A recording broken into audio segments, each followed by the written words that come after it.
Chers frères et sœurs, quand on y pense un peu, la résurrection du Seigneur n'est pas une bonne nouvelle accessible, confortable pour tout le monde. La preuve, c'est qu'on a même écouté aujourd'hui le récit d'un apôtre qui a du mal à croire. Parce que parler de la résurrection des morts, c'est délirant pour notre esprit humain. Parce qu'on n'a jamais vu quelqu'un ressusciter des morts. Parce que quand on est mort, c'est fini.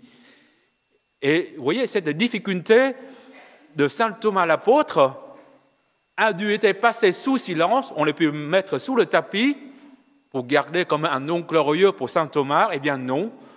L'évangéliste tient à nous raconter cette histoire pour qu'on se rende compte que la bonne nouvelle, que le Christ est ressuscité, n'est pas évident pour tout le monde, y compris pour la première génération des apôtres. Vous savez qu'aujourd'hui, les athées disent que la résurrection, c'est une conte gentille. Ouais, c'est comme si les parents vous racontaient souvent les petites histoires, les contes de fées aux enfants. Voilà. Pour les bercer, pour le faire dormir, voilà. La résurrection de Jésus, ce serait une histoire gentille en plus, un récit imaginaire, un récit symbolique. Voilà. Ceux qui sont plus poussés dans les études, comme Freud disait que la résurrection serait une névrose collective, ou Marx aurait dit que la résurrection, c'est l'opium du peuple. Voilà, le clergé va inventer quelque chose pour contrôler le peuple simple. Eh bien, l'évangéliste semble anticiper déjà tous nos questionnements aujourd'hui quand il nous raconte justement l'histoire, l'expérience humiliante de saint Thomas l'apôtre. C'est pour nous faire comprendre que oui, il n'y a pas que nous-mêmes qui n'arrivons pas à croire.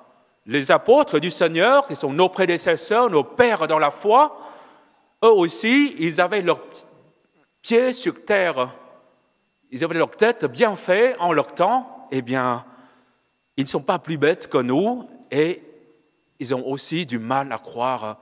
Ils se trouvent face à cette question de la résurrection du Seigneur.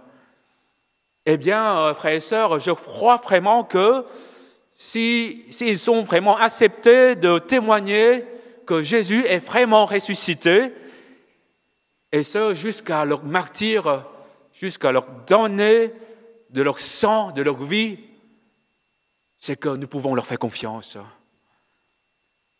Parce que personne ne donnera sa vie pour nourrir un mensonge. Personne n'acceptera de mourir pour maintenir les idéologies qui ne sont qu'une illusion. Alors je sais que ce n'est pas votre cas, ni même de nos pères, mais on est capable de risquer notre vie pour témoigner de la vérité, parce que la vérité est plus forte que tout, parce que la vérité est une. La vérité est plus forte que nous, et parce que le Christ est vraiment ressuscité. Amen. Amen. Et aujourd'hui, l'Église nous demande de fêter la miséricorde divine. Alors, ce dimanche, juste après Pâques, c'est que la miséricorde est vraiment, comme je vous disais tout à l'heure, la vérité la plus profonde de tout le chemin pascal de Jésus, depuis sa nativité, son ministère, sa mort, sa résurrection. Et la miséricorde, c'est la clé pour comprendre tout le projet de Dieu et toute notre place aux yeux du Seigneur.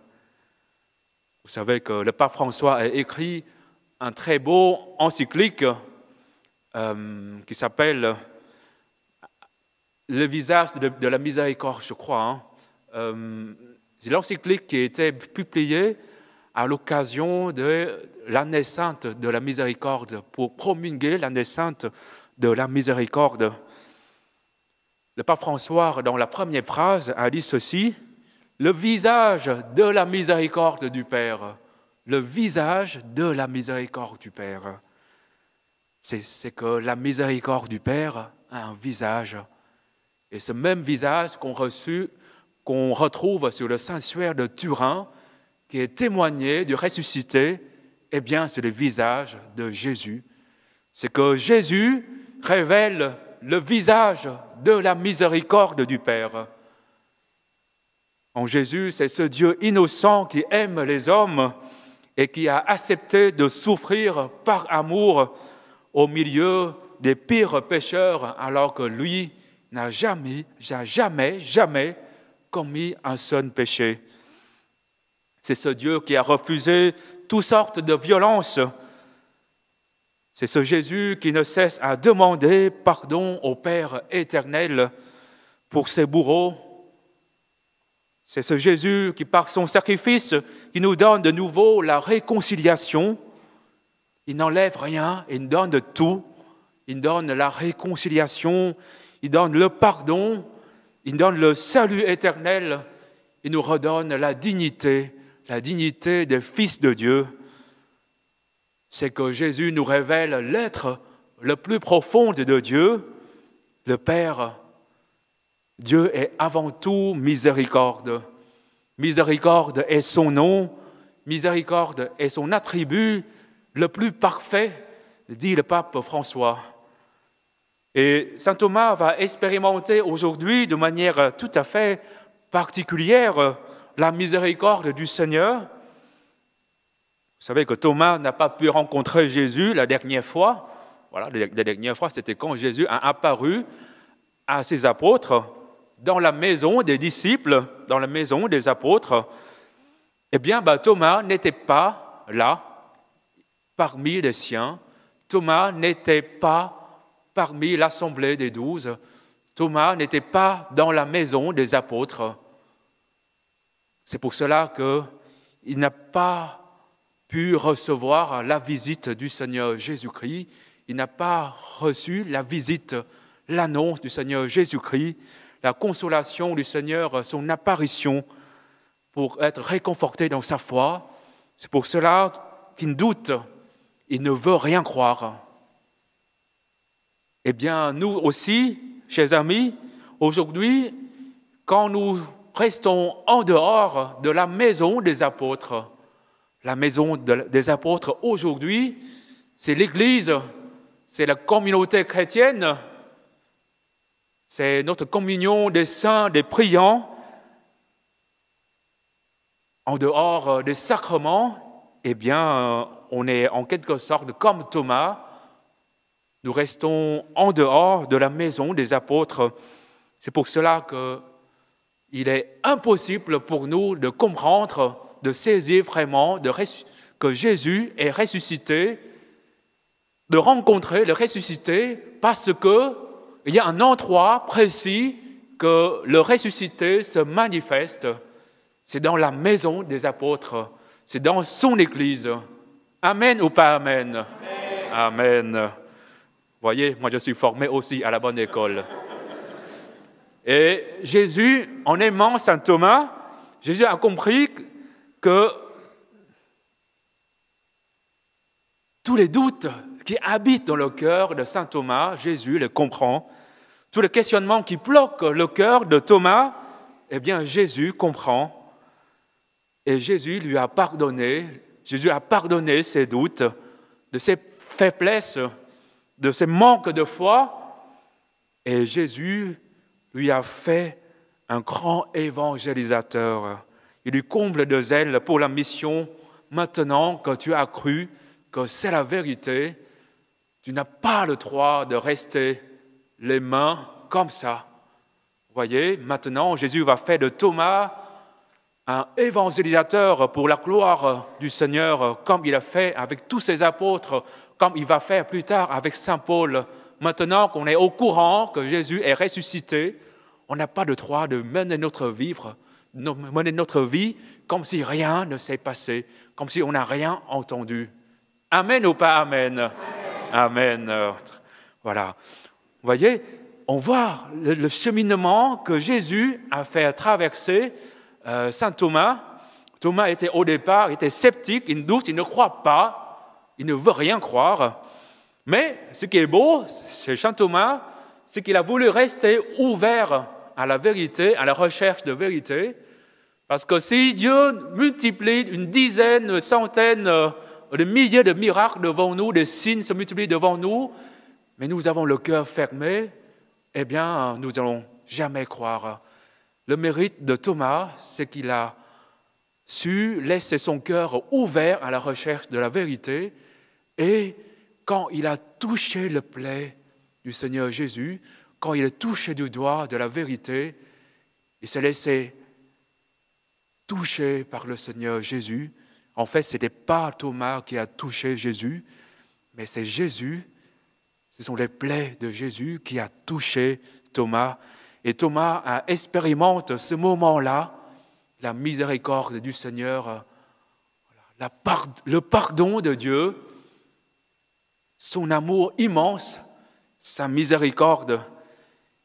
Et ce moment même, jaillit dans son cœur ce cri de reconnaissance, d'adoration, cette confession de foi qui est une des plus belles de la Bible. Qu'est-ce qu'a dit Thomas? Thomas a dit quoi? Mon Seigneur et mon Dieu. Alors que tout le monde n'est pas encore clair dans leur tête que Jésus est vraiment Dieu. Tout le monde sait qu'il est Seigneur, mais tout le monde sait, pas tout le monde sait qu'il est Dieu. Eh bien, on a la profession la plus belle, la plus parfaite de Thomas devant Jésus. Mon Seigneur et mon Dieu. Alors, je veux bien que vous répétez avec moi, que nous poussions nos cris vers le Seigneur avec ce cri de Thomas. Mon Seigneur et mon Dieu. Mon Seigneur et mon Dieu. Voilà. Et face à la miséricorde de Thomas, face à la miséricorde de Dieu, eh bien, nous comprenons que finalement, nous sommes si peu de choses devant la grandeur de Dieu. Et surtout, tous nos efforts, tous nos mérites, toutes nos vertus, on n'est pas à vanter devant la miséricorde de Dieu, parce que nous sommes ce que nous sommes, pas parce que nous sommes les meilleurs, mais c'est parce que c'est Dieu qui nous a aimés en premier, c'est Dieu qui nous a pardonné le premier, et c'est Dieu qui nous a appelés le premier. Voilà, c'est le message que Jésus a laissé à Sœur Faustine pour qu'elle puisse nous transmettre, ou qu'elle puisse transmettre aux âmes. C'est le message de la miséricorde. C'est ce message-là qu'habitait le cœur du Saint-Pape Jean-Paul II pendant tout son vivant, pendant toute sa vie, et aujourd'hui encore, son pontificat reste le pontificat de la miséricorde. Et Benoît et François vont s'inscrire dans cette lignée de magistère de Jean-Paul II, parce que notre monde a besoin de comprendre que Dieu est miséricorde. Il est urgent pour notre temps de découvrir la miséricorde de Dieu, de découvrir que Dieu nous aime à la folie, que Dieu nous a déjà pardonné, il veut nous pardonner, son pardon est à notre porte, à nous de l'accueillir. Et il faut se laisser toucher par sa miséricorde, c'est-à-dire accepter ce regard d'amour que Dieu veut poser sur nous, que Dieu pose déjà sur nous, sans qu'on le sache. Et c'est en vivant cette relation de confiance avec le Seigneur, c'est là qu'on va apprendre à faire confiance les uns avec les autres, parce qu'on se rend compte que Dieu a été le premier à nous faire confiance. Oui, les amis, Dieu nous appelle à construire une civilisation de miséricorde. Voilà, Saint Jean-Paul II disait une nouvelle civilisation de l'amour. Voilà. Le pape François disait que Dieu veut une église miséricordieuse. Nous sommes dans un monde où chacun a besoin d'être respecté et aimé. Notre monde souffre parce qu'il y a déjà assez de juges et de policiers, même sans mandat. On a trop de donneurs de leçons, même sans qu'on le demande. Mais il manque cruellement des avocats, il manque cruellement des amis, il manque des écoutants, Il manque des frères et des sœurs. Il manque des paroles de reconnaissance. Il manque des paroles et des actes de gratitude. Le monde a besoin de la miséricorde pour être guéri. Le monde n'a pas besoin de donneurs de leçons pour être guéri, mais le monde a besoin de la miséricorde. Le monde a besoin de la miséricorde pour être guéri de ces blessures très profondes qui viennent par le fait même qu'il refuse Dieu. Et par le fait même de refuser Dieu, notre monde attire à lui-même beaucoup de malheurs. Et ce n'est pas en jetant la pierre les uns aux autres qu'on va guérir ces blessures. Mais ces blessures ne se fait que par amour, par miséricorde et par l'annonce de la miséricorde. Parce qu'en annonçant la miséricorde, que nous pensons justement cette plaie qui habite, cette souffrance qui habite dans le cœur de notre monde, dont la miséricorde est une école à vivre. La miséricorde est à annoncer pour guérir. Et la miséricorde est aussi à contempler, à supplier. Il est temps de nous mettre à genoux ensemble devant le Seigneur pour prier pour la conversion, pas seulement de mon prochain, de mon ennemi, que je n'arrive pas à supporter, mais de nous-mêmes en premier. Il est temps de redécouvrir l'importance de l'adoration eucharistique, parce que c'est dans l'adoration que nous vivons l'expérience de l'amour de Dieu. La grandeur de l'amour de Dieu, nous découvrons que Dieu est miséricordieux. Quand nous adorons le Seigneur Jésus qui nous donne à contempler petit et humble par les espèces consacrées, le pain et le vin consacrés. Il est temps de redécouvrir la miséricorde aussi par le sacrement de la confession, la réconciliation. Vous savez, le texte, l'Évangile est un des fondateurs de ce sacrement de la miséricorde. Quand Jésus disait à ses disciples, aux 11, « Recevez l'Esprit Saint, à qui vous remettrez ses péchés, ils seront remis. À qui vous maintiendrez ses péchés, ils seront maintenus. » C'est parce que par amour au monde, par miséricorde, Dieu a voulu instituer dans son Église les ministres de la miséricorde. C'est vrai qu'on peut toujours demander pardon au Seigneur depuis notre lit, depuis notre canapé à la maison. Mais le prêtre, par son ministère et par ses paroles que Jésus a données à son Église, à ses apôtres, par le mandat qu'il a donné à ses apôtres, Jésus leur a dit, « À qui vous remettrez ces péchés, ils seront remis. » Eh bien, quand vous confessez vos péchés à un prêtre qui est aussi pécheur que vous, mais qui a reçu le mandat du Seigneur, on peut vraiment avoir la conscience que c'était Jésus de sa bouche qui vous a dit « Je te pardonne de tous tes péchés. C'est moi qui te pardonne. C'est Jésus qui te pardonne.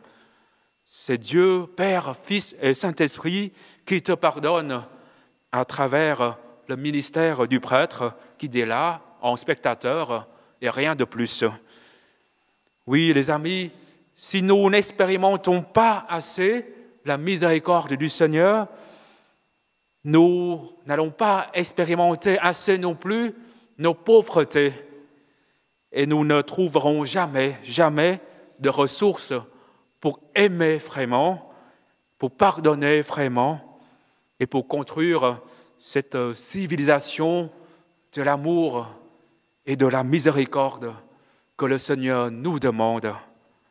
Amen.